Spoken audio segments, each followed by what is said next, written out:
Bayangkan, hari raya, hari suci yang harusnya penuh maaf, berubah menjadi panggung penghinaan. Raka, si pria sarung lusuh, dilempari cemoohan, ditertawakan tanpa ampun, dan diusir hanya karena toples kue buatan tangannya.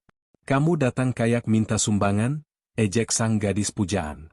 Harga dirinya diinjak-injak, bukan karena kemiskinan, tapi karena kesombongan yang mengukur manusia dari label harga. Namun, tawa riang mereka seketika membeku menjadi kebisuan total saat keesokan harinya, Raka muncul kembali. Bukan dengan sarung, tapi dengan jas sutra dan mobil mewah yang membelah jalanan kampung. Siapa sebenarnya Raka ini? Mengapa ia menyimpan rahasia kekayaan sedalam itu?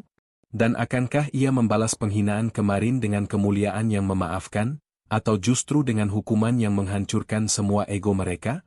Inilah kisah tentang eksperimen balas dendam seorang pengusaha sukses yang menyamar demi sebuah pembuktian. Pagi Idul Fitri di Kampung Pucuk Meranti adalah sebuah panggung sandiwara, dan Raka Satria Adiwangsa, sang tokoh utama, sedang memainkan perannya dengan sangat meyakinkan. Bukan peran sebagai pemilik Adiwangsa Property, perusahaan raksasa yang membangun 4 menara di ibu kota, melainkan sebagai Raka si pemuda gubuk, pewaris rumah reot yang miring dimakan usia. Pagi itu, dalam balutan sarung lusuh, sebuah kostum yang ia pilih dengan ketelitian ekstrim, Raka keluar dari rumah kayu peninggalan kakeknya.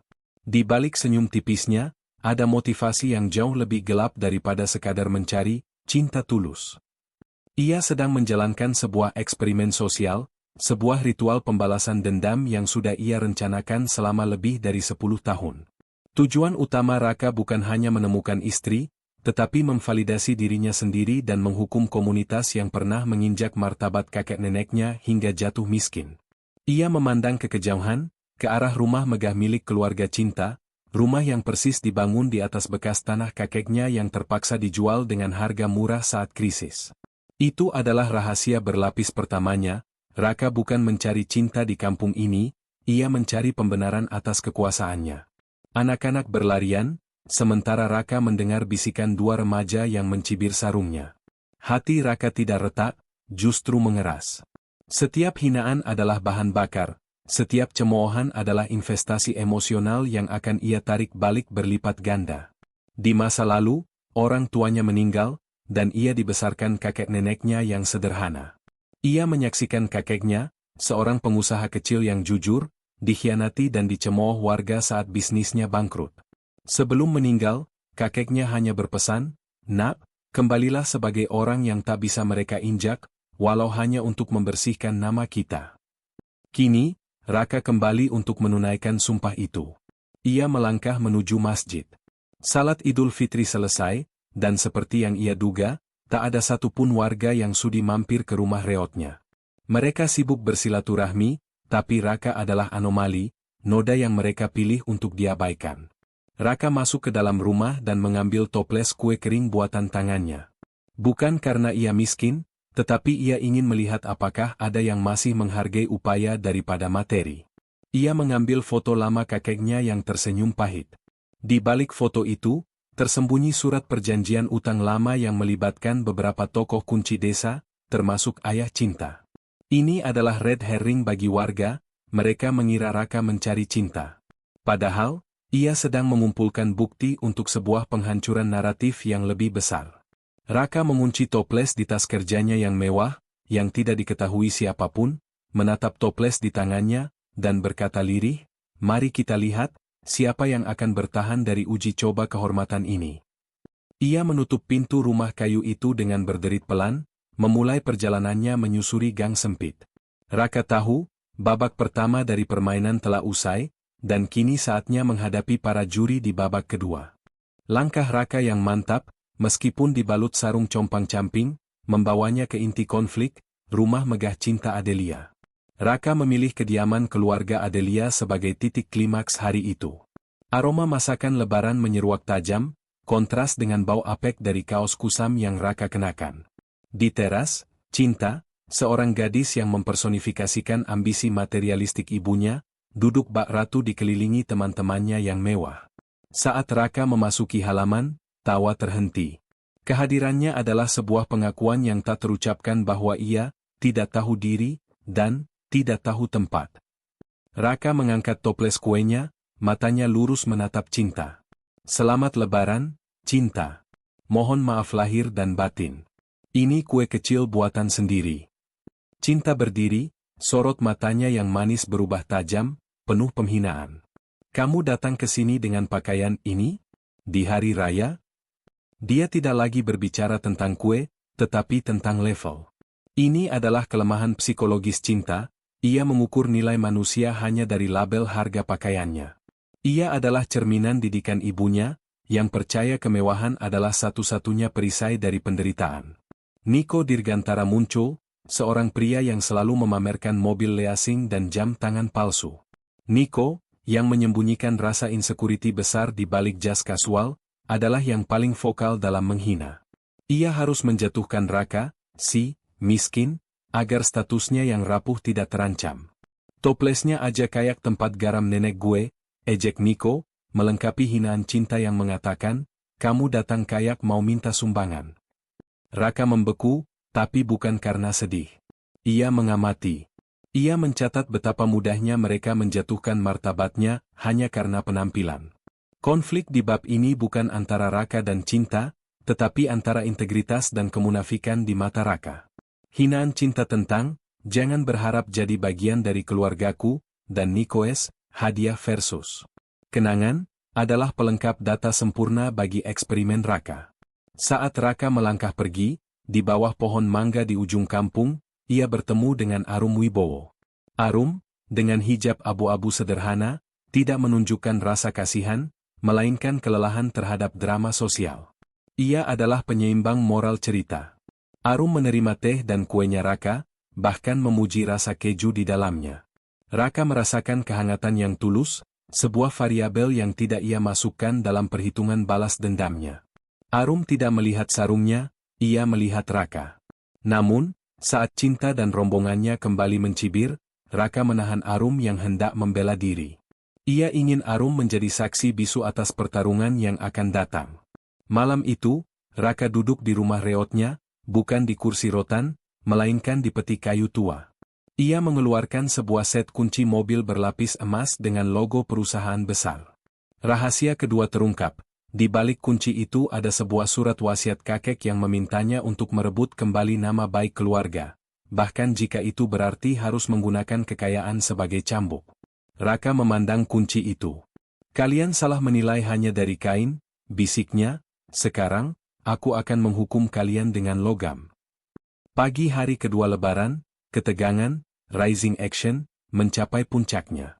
Warga berkumpul untuk acara silaturahmi. Mereka terkejut oleh suara halus nan berwibawa dari mesin mobil mewah berwarna hitam mengkilap yang melintasi jalan kampung. Ini adalah foreshadowing dari kejatuhan ego mereka. Ketika pintu mobil terbuka dan Raka melangkah keluar, mengenakan jas putih bersih dan sepatu mengilap, warga terdiam. Ini adalah pengungkapan kontroversial Raka. Ia tidak datang dengan senyum rendah hati. Auranya adalah wibawa yang dingin, memancarkan kekuatan yang menghukum, bukan kemuliaan yang memaafkan. Ia tidak ingin mereka kagum, ia ingin mereka merasa malu atas penilaian mereka kemarin. Cinta, yang matanya membelalak, segera mengubah ekspresi sinisnya menjadi senyum manis yang penuh penyesalan. Ini adalah hipokrisi yang Raka tunggu. Raka membuka bagasi, yang penuh dengan kotak THR mewah, hadiah yang jelas-jelas lebih berharga daripada toples kue. Ia tidak memberi, ia membayar rasa hormat yang kemarin mereka tolak. Saya pemilik properti dengan proyek di 4 kota besar, ujar Raka lantang, suaranya tenang. Saya memilih tinggal di sini demi kenangan kakek nenek, tapi itu tidak pernah berarti saya miskin. Suasana hening, terpukul oleh kenyataan yang menghantam. Nico, si antagonis vokal, mencoba menyerang dengan rasa insecurity terakhirnya. Mobil ini nyewaan, kan? Raka tersenyum tipis, sebuah senyum kemenangan yang kejam. Saya beli tunai, Nico.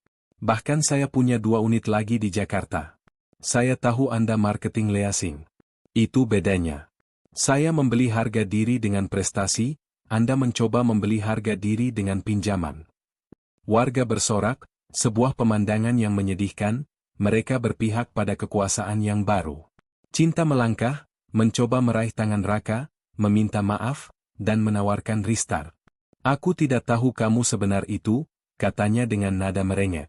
Raka menarik tangannya. Aku tidak berubah, cinta. Hanya bajuku yang berbeda, jawab Raka, kata-kata yang menusuk. Sayangnya, kamu hanya bisa melihat aku ketika aku tampil seperti ini, bukan ketika aku datang bawa toples kecil buatan sendiri. Terima kasih sudah menunjukkan siapa kamu yang sebenarnya. Kalau tidak, aku mungkin akan tetap menganggap kamu pantas untuk aku perjuangkan. Ini adalah klimaks cerita, bukan tembakan, melainkan penolakan yang membungkam. Raka menolak cinta demi memenangkan prinsip.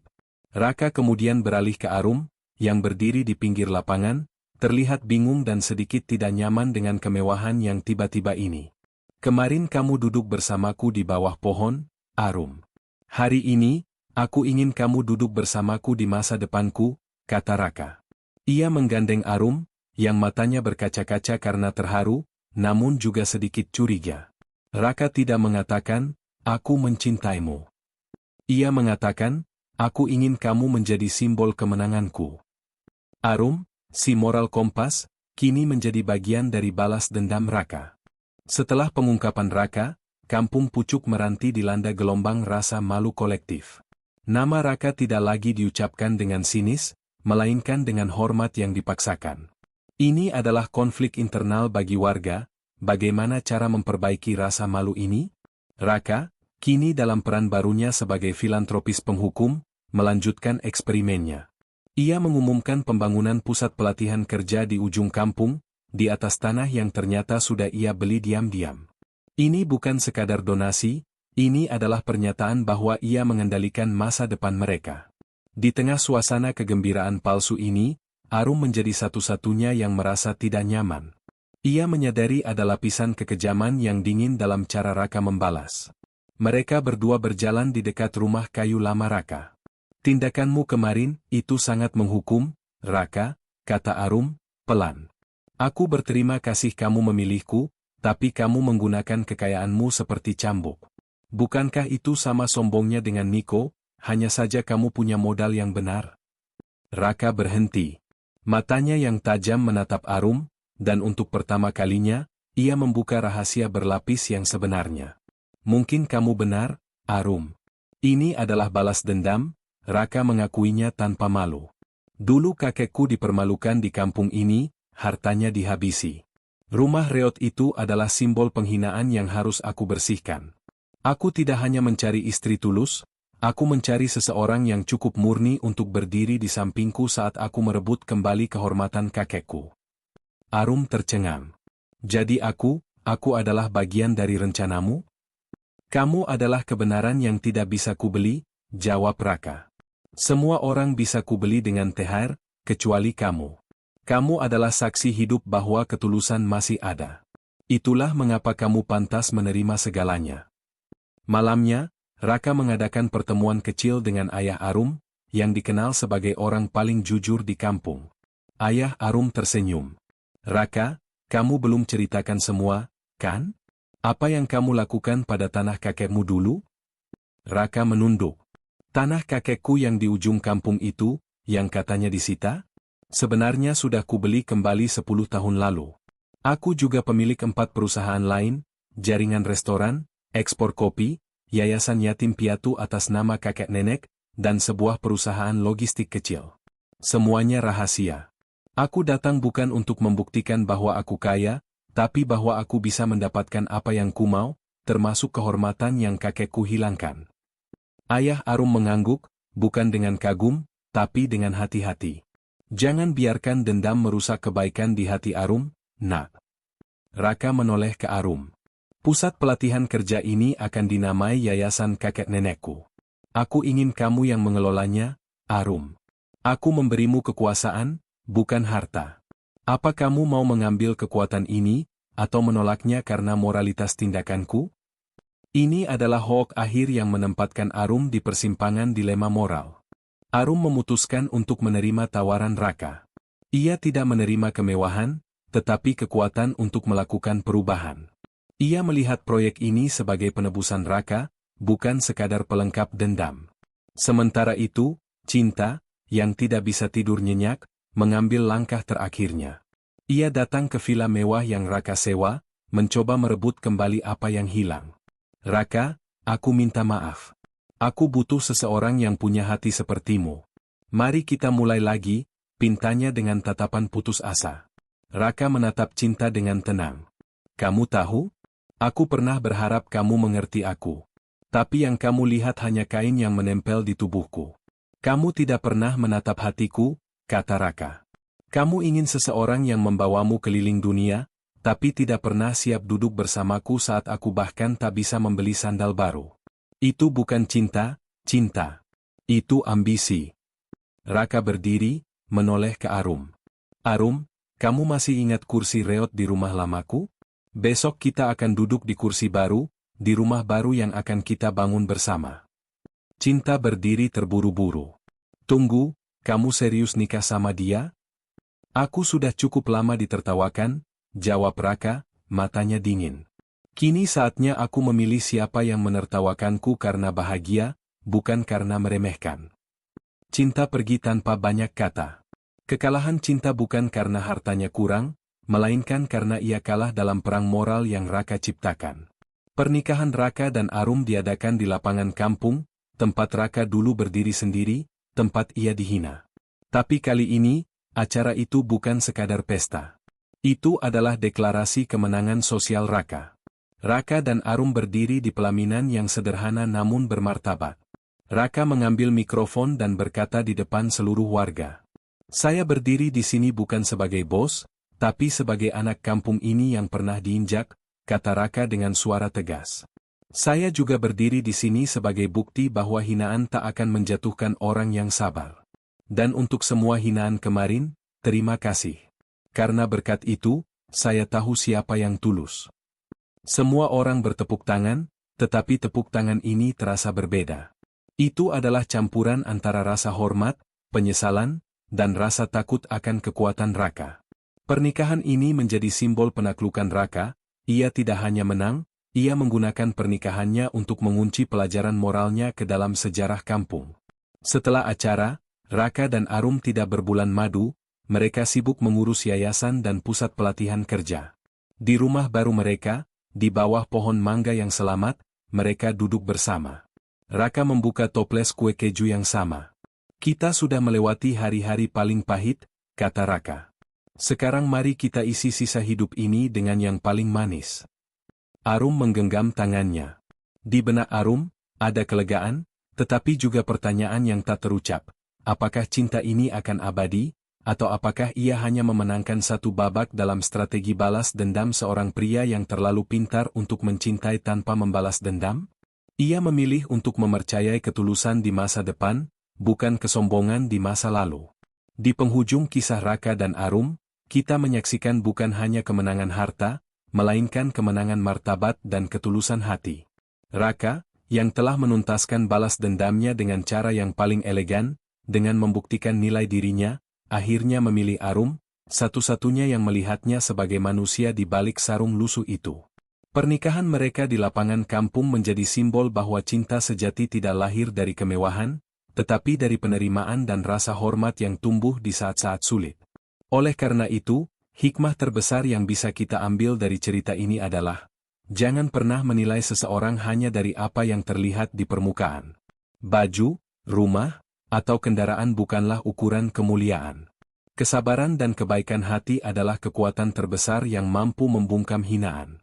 Kami ingin menegaskan, cerita ini adalah karya fiksi yang kami buat serealistis mungkin agar pelajaran hidupnya dapat lebih menyentuh hati. Terima kasih banyak telah menemani kami hingga akhir cerita ini.